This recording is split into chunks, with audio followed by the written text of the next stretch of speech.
Bonjour à tous et bienvenue sur le podcast Un pas vers l'avenir professionnel. Aujourd'hui, nous sommes reçus par Nicolas au sein des locaux de NSL Motorsport, entreprise qu'il a créée il y a quelques années et qui s'est spécialisée dans les stages de pilotage sur circuit. Je vous laisse donc avec l'interview de Nicolas pour découvrir son métier. Bonjour, pouvez-vous vous présenter, s'il vous plaît? Bonsoir. Je m'appelle Nicolas Sauzéa-Lafay et je suis le créateur et président de l'école de pilotage NSL Motorsport située à Châteauroux. En quoi consiste votre métier? Alors, mon métier, c'est chef d'entreprise et mon métier, c'est de proposer des perspectives de développement pour l'activité, donc pour l'école de pilotage, et des perspectives de développement aussi pour les personnes qui travaillent avec nous, en l'occurrence des moniteurs de pilotage automobile qui sont tous les week-ends et parfois même en semaine des pilotes en compétition. Comment êtes-vous arrivé à ce métier? Ça me vient de mon père, puisqu'il m'a toujours appris à travailler avec mes mains et puis à m'engager dans différents projets, notamment au niveau professionnel. Donc l'école de pilotage, c'est une activité secondaire pour moi. J'ai une première entreprise que j'ai créée il y a une dizaine d'années maintenant, dans les travaux d'accès difficiles, industriels et urbains. Et donc j'ai toujours travaillé à mon compte. Dès que j'ai eu mon premier diplôme en électricité en 2009, j'ai mis une annonce sur Le Bon Coin en proposant mes services en tant qu'électricien. Et puis ça a tout de suite marché et à partir de là, j'ai toujours travaillé à mon compte. Et pendant le Covid, du coup, j'avais cette envie de travailler dans l'automobile par passion, comme c'est le cas de beaucoup de personnes, notamment ceux qui veulent devenir pilotes professionnels. Et j'ai donc créé une école de pilotage pour avoir accès à ce milieu qui est réservé à ceux qui ont quand même des moyens, ce que je n'avais pas à l'époque. Pourquoi ce métier et pas un autre? La passion. La passion, faire quelque chose qui me plaisait, qui m'animait. Et je pense qu'au-delà de ça, quand on veut réussir professionnellement, il faut être passionné par ce qu'on fait. Si on n'aime pas ce qu'on fait, on n'avance pas et on n'a pas d'idée pour développer les choses. Aujourd'hui, l'activité d'école de pilotage, c'est une activité qui est très concurrentielle. Ça veut dire qu'on est beaucoup sur le marché et pour réussir, il faut des idées novatrices. Pouvez-vous décrire une journée type? Il n'y en a pas. Il n'y en a pas du tout. Ça devient même triste quand c'est une journée type. Après, une journée type sur circuit, c'est avoir tout préparé la veille ou l'avant-veille, avoir chargé le camion avec les voitures dessus, avoir fait l'entretien des véhicules, être sûr que tout soit préparé et prêt pour le lendemain. Ensuite, c'est se lever entre 6 et autour de 6 heures du matin pour faire la route quand on part pas trop loin. Donc pas trop loin, on va dire que c'est entre 1 à 2 heures de route. Ensuite, c'est arrivé 1 heure au moins, 1 heure et demie avant que les clients arrivent pour décharger le camion, faire le tour de la piste, vérifier qu'il n'y ait pas de zone dangereuse ou que la piste soit sale. Ensuite, c'est installer les cônes pour que la piste soit prête et utilisable pour nos stagiaires. Et puis après, c'est accueillir les stagiaires. Donc on accueille un groupe de 15 à 30 personnes, on va dire, avec les accompagnants et les baptêmes. Et puis après, on n'arrête pas de la journée. Il faut suivre le chrono, le timing, pour être sûr que tous les stagiaires qui se sont déplacés de parfois très loin arrivent à passer dans la demi-journée et qu'à midi, tout le monde soit libre, y compris la piste, parce qu'aujourd'hui, on ne peut pas rouler entre midi et 2. Si on le fait, il y a des nuisances sonores qui sont embêtantes pour les voisins, et à cause de ça, il y a des circuits qui ferment. Donc il faut être très carré sur l'organisation. On refait la même chose l'après-midi, on accueille les clients vers 13h30 et l'objectif c'est de les libérer et d'avoir terminé tous les stages avant la fermeture du circuit à 17h et 18h. Et puis après, c'est chemin inverse. Donc on replie tout le matériel, on nettoie, on charge les voitures sur le camion, on refait la route jusqu'au showroom où on est actuellement et puis on va venir ranger les voitures dans le showroom et puis après on mange et puis on va se coucher parce qu'on est fatigué. Donc là, il est 22, 23 heures.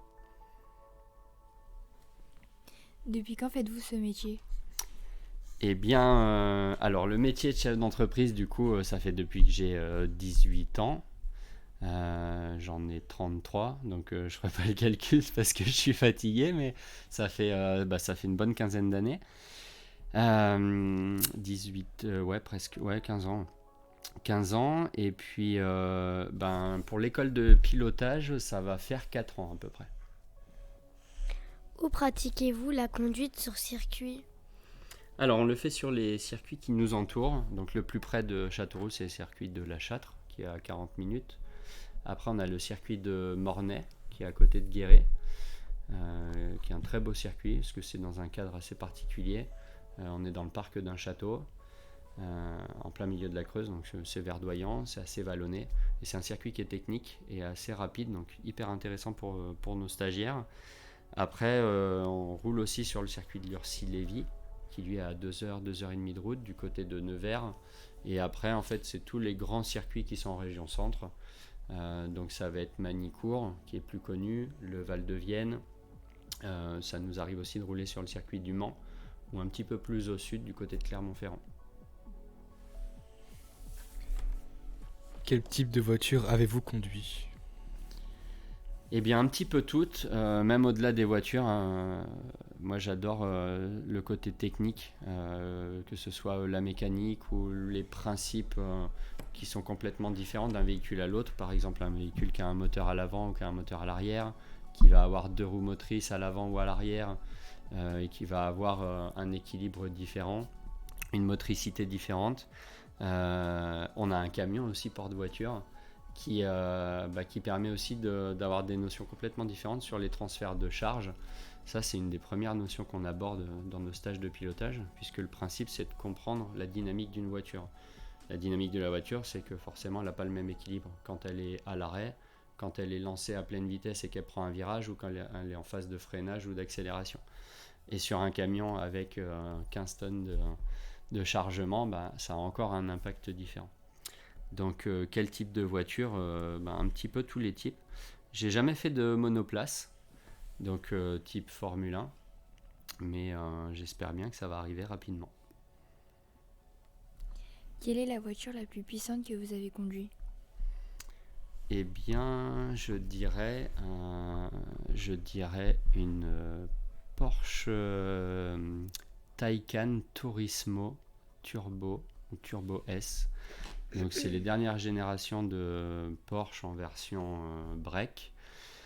C'est des voitures électriques, et les moteurs électriques ont la capacité de délivrer énormément de puissance, énormément de couple, sans attendre qu'on ait un turbo qui charge ou quelque chose. Donc c'est vraiment instantané, et on arrive sur des puissances à près de 900 chevaux, et sur 4 roues motrices.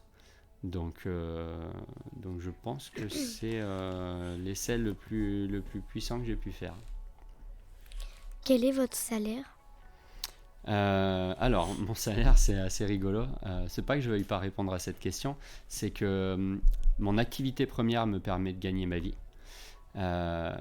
L'école de pilotage, aujourd'hui, comme je le disais tout à l'heure, c'est très concurrentiel, donc je ne me paye pas.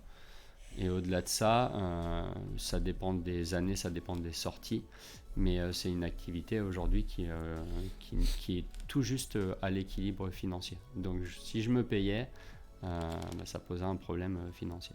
Donc je le fais par passion, comme beaucoup de pilotes aujourd'hui pilotent par passion et ont un métier à côté qui leur permet de gagner leur vie. Quelle est votre voiture préférée? Alors cette question, je l'ai aperçue tout à l'heure et j'y réfléchis depuis, parce que c'est très difficile. Ce que j'aime beaucoup, c'est changer en fait et devoir me réadapter à une nouvelle conduite. Et c'est ce qui plaît aussi énormément à nos stagiaires. Et c'est comme ça qu'ils apprennent. Donc je dirais que dans notre flotte, c'est vraiment difficile. La Porsche GT4 et même les Porsche en règle générale sont des voitures qui sont hyper fiables et qu'on peut utiliser sur circuit au long de toute une année sans avoir peur de refaire un moteur, sans avoir peur de consommer trop de pneus ou d'avoir des casses mécaniques qui sont onéreuses. Donc j'ai quand même un grand penchant pour Porsche. Et pour la petite histoire, j'avais un objectif personnel qui était d'acheter ma première Porsche pour mes 30 ans. Et du coup, j'ai créé l'école de pilotage et j'ai acheté la Porsche quelques mois après avoir eu mes 30 ans pour atteindre cet objectif. Donc voilà, il y a quelque chose avec la Porsche. Après, on a une Alfa Romeo Giulia dans la flotte qui a un moteur qui a été développé en collaboration avec Ferrari. C'est un V6 biturbo qui développe 510 chevaux sur les roues arrière. Et c'est une voiture qui est fabuleuse parce qu'on a une voiture qu'on peut utiliser tous les jours si on arrive à être raisonnable et qui est très agréable à conduire. Et en fonction des modes de conduite qu'on règle, les suspensions se raffermissent, le moteur est plus puissant. Et puis on a l'impression d'avoir une Ferrari entre les mains, mais avec un moteur à l'avant, quoi. Donc l'Alfa Romeo Giulia Quadrifoglio est aussi une de mes préférées.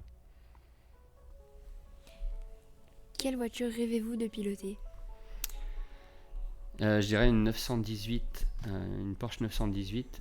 Ça a été je ne sais pas si elle est passée par la case Concept Car, il me semble, mais c'est une voiture hybride qui a peut-être une quinzaine d'années maintenant, qui a un moteur thermique à l'arrière et je crois 4 moteurs électriques qui sont à chaque roue.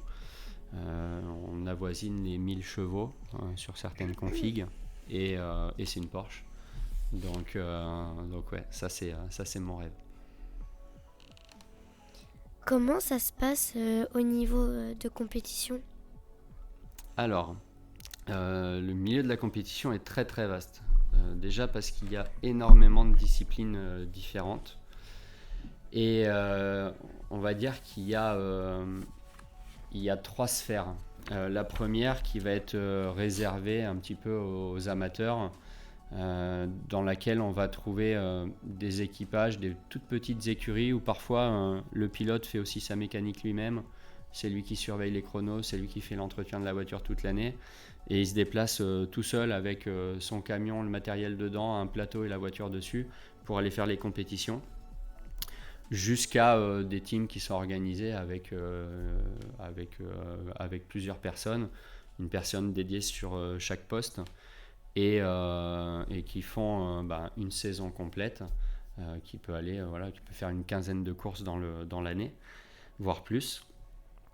Après, on va arriver dans une sphère un petit peu plus professionnelle où là, c'est des teams professionnels qui sont payés par les pilotes pour concourir.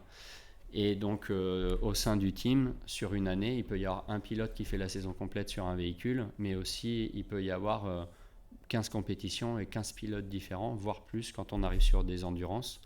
Le principe de l'endurance étant de partager un volant.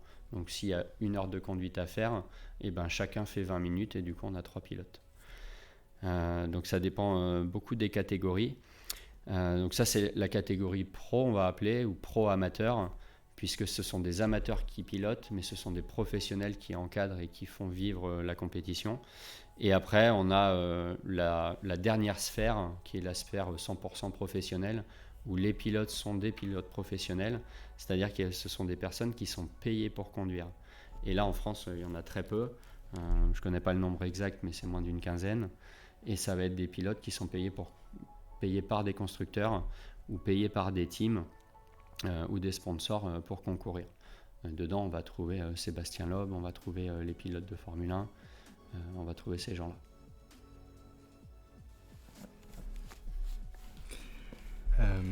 Faites-vous des stages de conduite pour les jeunes? Oui, complètement. Et d'ailleurs, je suis très content parce qu'il y a quelques semaines, on a pu annoncer officiellement que désormais, on propose des stages de pilotage pour les conducteurs qui ont le permis mais qui ne sont pas encore majeurs. Après, pour ceux qui sont en conduite accompagnée mais qui n'ont pas encore validé l'épreuve théorique et pratique du permis, malheureusement, on ne peut pas les faire conduire. Pensez-vous que les simulateurs de conduite reflètent la réalité? Oui et non. Oui, parce qu'aujourd'hui, on a réussi à développer énormément le côté immersif avec des casques de réalité virtuelle, avec des vérins qui reproduisent un petit peu les mouvements qu'on a sur les caisses, avec des ambiances qui sont très loin en fait des jeux d'arcade ping-pong qui existaient il y a 30 ans. Ça s'est énormément développé. Pour autant, on n'a pas les efforts qu'il y a dans une voiture. On n'a pas la température non plus, parce que parfois il fait 60-65 degrés dans une caisse. Quand on s'entraîne sur un simulateur, en général, on met le ventilateur et puis on a un soda ou un cocktail qui n'est pas très loin. Donc les conditions ne sont pas du tout les mêmes. Mais ça reste hyper intéressant pour apprendre les circuits, pour travailler une trajectoire, pour augmenter sa sensibilité et son niveau de réflexe. Ça a beaucoup d'atouts. Mais ça reflètera jamais réellement la réalité. Pensez-vous que les voitures électriques prendront le dessus sur les voitures à énergie fossile? Je pense qu'il y a une transition qui est en train de se passer, qui est amorcée depuis déjà longtemps. Il y a beaucoup d'autres technologies qui existent. Il n'y a pas que l'électrique. Je pense notamment à l'hydrogène. Il y a aussi les biocarburants. Donc dans les biocarburants, Porsche par exemple a développé son propre carburant, qui est intouchable aujourd'hui parce que ça coûte 2,5 fois le prix d'un carburant qu'on trouve à la pompe, libre service. Mais c'est hyper intéressant parce que c'est basé sur des énergies justement qui sont pas fossiles. Donc j'espère que ça arrivera avant qu'on n'ait que des voitures électriques. Parce qu'il y a des enjeux géopolitiques qui font que les voitures électriques aujourd'hui, elles sont beaucoup construites et développées par les pays asiatiques. Et une des grandes forces de l'Europe, c'est de savoir construire des automobiles à explosion. Donc si on perd ces choses-là au profit des voitures électriques, ce sera compliqué de faire fonctionner des voitures à l'hydrogène. Parce que l'hydrogène et les biocarburants, c'est compatible avec les moteurs qu'on fabrique aujourd'hui. Alors que l'électrique, c'est une technologie qui est complètement différente.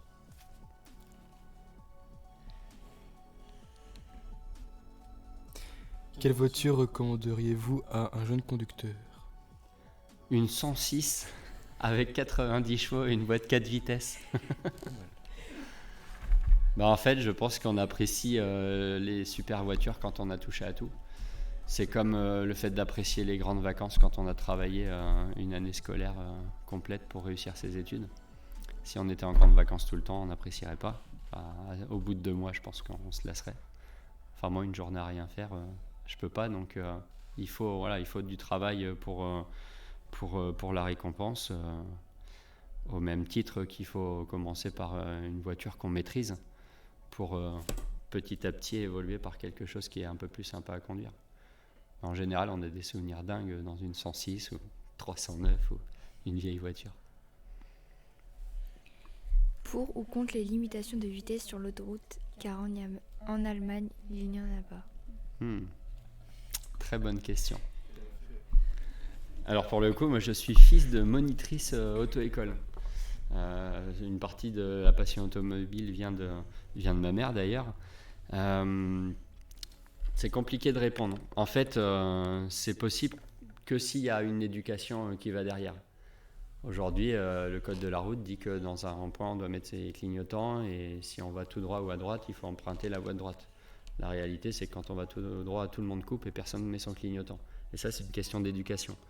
Donc, la vitesse, on sait que c'est un facteur aggravant quand il y a des accidents. Donc, si personne n'est éduqué mais que tout le monde roule vite, quand il y aura des accidents, ça va faire très mal. Donc en l'état actuel, non. Augmenter les limitations de vitesse, non. Après, quand on roule vite, on est beaucoup plus concentré sur la route. Et donc, quand on est plus à ce qu'on fait, on est plus à même de réagir. Donc c'est compliqué en fait, ça dépend vraiment des personnes. Si on le faisait en l'état actuel, je pense que ce serait dangereux. S'il y a une culture qui va avec, je pense que ce serait bien. Et moi, j'aimerais bien pouvoir rouler à 150 ou à 200 sur l'autoroute sans avoir besoin d'aller en Allemagne. Avez-vous des anecdotes à nous raconter? Sur circuit, ouais, on en a eu. On en a eu, et puis comme le but, c'est d'emmener nos stagiaires, d'apprendre des choses à nos stagiaires, ça arrive régulièrement qu'on les emmène à la limite. Donc, on a eu des têtes à queue et des sorties de piste. Rien de grave, jamais, parce que de toute façon, il y a toujours un instructeur avec. Mais je me rappelle le premier stage qu'on a fait, on n'avait que 3 clients, dont dont deux qui étaient conducteurs poids lourds. Et la conductrice peinait à comprendre ce principe de transfert de charge. Et du coup, sur le premier stage, je me rappelle avoir eu un petit peu peur pour la poursuite de l'activité parce que elle a mis bien 3-4 essais avant de réussir à prendre un virage. Et donc les 3-4 fois avant de réussir, elle est partie en tête à queue, elle a fini dans l'herbe et dans le bac à gravier. Et je me suis dit, on peut pas casser les voitures à chaque fois qu'on fait un stage, sinon ça va pas marcher. Mais elle était super contente, elle a compris des choses, et puis encore aujourd'hui, ça arrive qu'on discute, et donc on crée une relation un peu particulière en poussant nos stagiaires à la limite comme ça. Et ouais, ça fait partie des anecdotes, et c'est une belle histoire. Avez-vous déjà eu un accident de voiture? Oui, malheureusement, j'en ai eu plusieurs. Pourquoi ? Parce que parfois, j'ai voulu repousser les limites alors que c'était pas du tout le bon cadre. C'est-à-dire que sur route ouverte, y a des gens qui arrivent en face, il y a des piétons quand on est en ville, il y a des fossés, il y a des vaches dans les champs. Donc si on finit dans le champ, on peut tuer des vaches. Enfin, il y a beaucoup de risques en fait qu'il n'y a pas sur circuit. Et comme tout bon jeune conducteur, j'ai cherché à dépasser les limites, et du coup, parfois, j'ai eu des accidents. Rien de grave, mais oui, ça m'est arrivé. Dernière question, aimez-vous conduire et piloter? Bah oui. Et tous les jours je le fais, et tous les jours je suis content. Et même pour aller plus loin que ça, quand je conduis une 106 ou une 309, j'adore ça. Parce que ça permet de changer justement, et quand on conduit souvent des belles voitures, c'est pas qu'on se lasse, mais c'est qu'on s'habitue. Alors que quand on reprend une vieille voiture ou un camion ou quelque chose qui est complètement différent, on prend un plaisir qui est un petit peu différent. Et dès qu'on revient sur une voiture sportive, on prend beaucoup de plaisir. Merci. Merci à vous pour toutes ces questions. C'était très agréable. Et j'espère vous voir quand vous aurez le permis sur une de nos journées. Pas de soucis. En attendant, il y a le simulateur qui, lui, est accessible même quand on n'a pas le permis. Et on peut casser des voitures dessus. C'est cool ça. Merci à tous d'avoir écouté ce podcast. On espère qu'il vous a plu. N'hésitez pas à vous abonner sur YouTube ou sur Spotify au podcast Un pas vers l'avenir professionnel pour ne pas manquer les prochains épisodes. N'hésitez pas également à laisser un gentil commentaire pour les ados qui mènent ce projet. À bientôt.